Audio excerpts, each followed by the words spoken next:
Iran ने Iraq पर बमबारी की है। सऊदी अरब पर, यूएई पर, बहरीन पर, कतर पर, कुवैत पर, जॉर्डन पर, तुर्की पर, यहाँ तक कि साइप्रस पर भी 16 दिनों से युद्ध जारी है। हर दिशा में मिसाइलें और ड्रोन दागे जा रहे हैं, लेकिन एक देश जो ईरान की सीमा से बिल्कुल सटा हुआ है, उसे छुआ भी नहीं गया है, वह है पाकिस्तान। तो फिर ईरान पाकिस्तान को क्यों छोड़ रहा है? ये पूरे युद्ध के सबसे दिलचस्प रणनीतिक सवालों में से एक है। सबसे पहले आइए हम उन बातों को जान लें जो तथ्यों के तौर पर हमें पता है। पाकिस्तान की सीमा ईरान से 900 किलोमीटर तक लगती है। ईरान ने उन देशों पर भी हमला किया है जिनसे उसे कहीं कम खतरा था, जैसे जॉर्डन, तुर्की, ओमान, साइप्रस, ऐसे देश जिनकी ईरान के साथ कोई साझा सीमा नहीं है और अमेरिकी अभियान में जिनका रणनीतिक महत्व भी बहुत कम है। फिर भी पाकिस्तान, जिसकी सीमा सीधे ईरान से लगती है, जिसके इलाके में अमेरिकी जासूसी संसाधन मौजूद हैं, जिसने आपसी रक्षा समझौते के तहत सऊदी अरब में F-16 विमान तैनात किए हैं, उस पर ईरान ने एक भी हमला नहीं किया है। ईरान ने पाकिस्तान पर जुबानी हमला भी नहीं किया है। न कोई धमकी, न कोई चेतावनी, न कोई अल्टीमेटम। एक ऐसे युद्ध में जहां ईरान ने यूके से लेकर दक्षिण कोरिया तक हर किसी को धमकी दी है, वहीं पाकिस्तान के मामले में पूरी तरह चुप्पी साधी हुई है।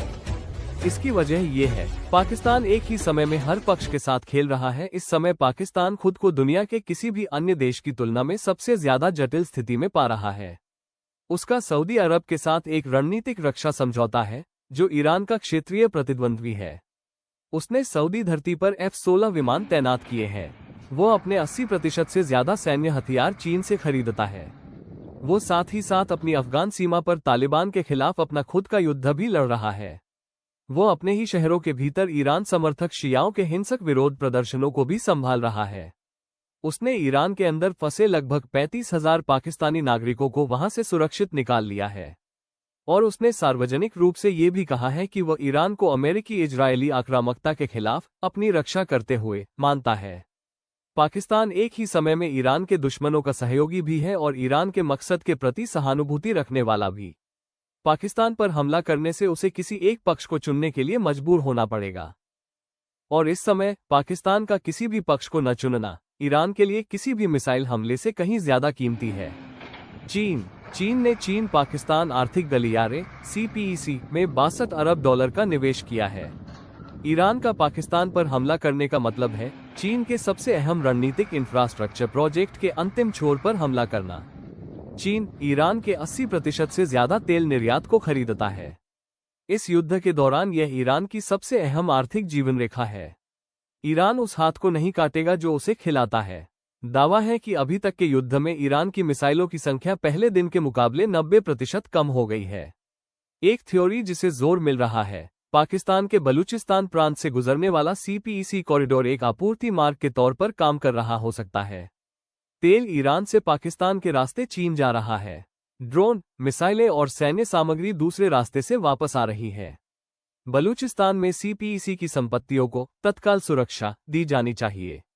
पाकिस्तान एक परमाणु सशस्त्र देश है, ईरान नहीं है। किसी परमाणु शक्ति पर हमला करना, भले ही पारंपरिक हथियारों से किया जाए, तनाव बढ़ने का ऐसा जोखिम पैदा करता है जिसे कोई भी सैन्य योजनाकार हल्के में नहीं लेता।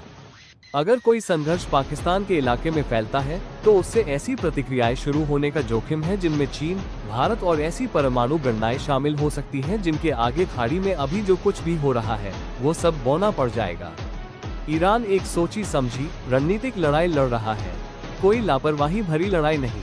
अमेरिका और इजराइल से एक साथ लड़ते हुए पाकिस्तान के साथ परमाणु संबंधित संकट शुरू करना कोई रणनीति नहीं है, ये तो आत्महत्या है। जब आप इन चारों कारणों को एक साथ देखते हैं तो वे इसी बात की ओर इशारा करते हैं। ईरान ने पाकिस्तान पर हमला इसलिए नहीं किया है क्योंकि पाकिस्तान, चाहे जानबूझकर हो या अनजाने में, उन सभी रणनीतिक हितों के केंद्र में स्थित है जिनकी रक्षा करना ईरान के लिए जरूरी है। चीन का पैसा, चीन का इंफ्रास्ट्रक्चर, चीन की सप्लाई चेन, परमाणु प्रतिरोधक क्षमता, कूटनीतिक अस्पष्टता। ईरान पाकिस्तान पर कोई मेहरबानी नहीं दिखा रहा है। ईरान तो बस अपनी रणनीति के अनुसार चल रहा है।